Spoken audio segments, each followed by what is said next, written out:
What is up, you guys? How are you doing today? Hopefully you're having an absolute wonderful, amazing day. I know I have the same clothes on from the past like 3 videos, but I'm filming all of them in one day. Hopefully they're pretty good. Hopefully you've enjoyed. If you do, hit that like button, hit that subscribe button. Today, we are doing 5 tips to improve a beginner or amateur disc golfer's game. I think I have an idea of what I can tell you to help improve your game. I know I started very badly, 22 over on some of my first rounds, really bad. But I slowly used these tips to improve my game, and now I'm here, 935 rated, which I know is not pro. It's not that bad either. Now let's get into the video. So we have tip number 1.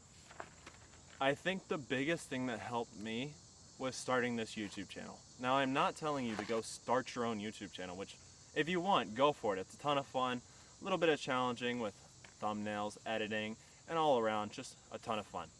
But I think filming yourself and forcing yourself to watch your form, whether it's putting, forehand, backhand, whatever type of form you're thinking, it is very useful to know exactly what you're doing, as if you're rounding out, but you think you're doing it perfect when you're throwing, and then you get home and you're like, well, that was good practice, but I actually practiced the wrong way. It's not helpful to practice wrong.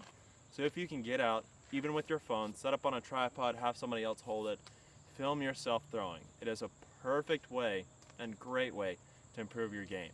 That way you can figure out, oh, I'm rounding a little, let me straighten out, or do a standstill so you can feel what the right form is. And then once you get that right form, you can repeat it because you know how it felt, and you finally understand that that's the form I need and not to practice with bad form. Tip number 2 is to think, but not during a tournament. I know when I first started playing tournaments, I would way overthink things. I was about 5 feet away and I think, can I make it? And then ding it on the basket. Think during practice and know you're gonna make the putt. Tournaments seem a whole lot easier.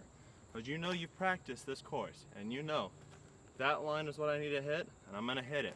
And this putt from 15 out is what I'm gonna do, and I'm gonna make that putt because I practiced those 15 putts.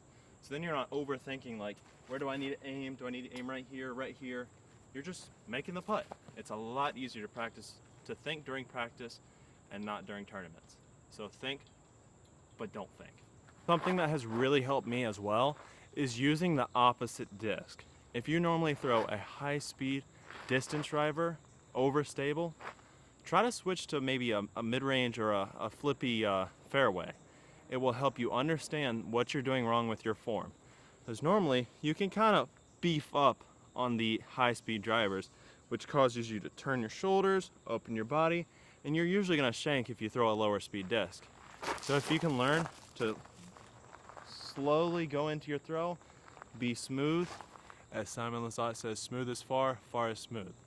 So if you can understand that a mid-range or a flippy fairway driver will fly as far as a distance driver, you can improve your form at the same time of improving your distance.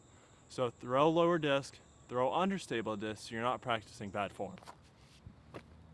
4th tip, there's different lines for every hole. Choose a different line than you normally do when you practice. When I practice, I choose 3 different lines, whether it's a high hyzer, a low straight line, or even a skip shot. Throw all 3, because if you know you can do one, maybe the other one will turn out better. On this hole, as you can see, there's a forehand flex, there's a high glide backhand line, then there's this low skip shot right there. If you only ever threw the high turnover line with your forehand, you're never going to know about the other 2. The final and 5th tip of this guide to getting better as a beginner or amateur is to practice putting. Now I know many of you are going to be like, well, I practice putts all the time and blah blah blah, but no. You're going to have to take the time and practice each one of your putts. Figure out your putting style and practice within your range. A lot of people, when they practice putt, they're like, oh, I'm just going to go back and make 33 outside of circle 1 putts when they can't make a 15-footer. So if you can practice 10 foot, if you're stuck at 15, work 10 footers. Then you feel confident, take a few steps back, work at 15. You have to figure out your putting style and you're getting your putts confident inside the circle before you move back. Because a lot of the time on the course, you're gonna find yourself outside of circle, and that's gonna screw you up when you can't make 15 footers. So take the time, learn how to putt, and practice within your range. Thank you for watching the video. I hope those tips will help you bring down your scores, shoot better in disc golf, and overall have fun. Don't take it too seriously. Make sure to hit that like button, hit that subscribe button, and I'll see you next time.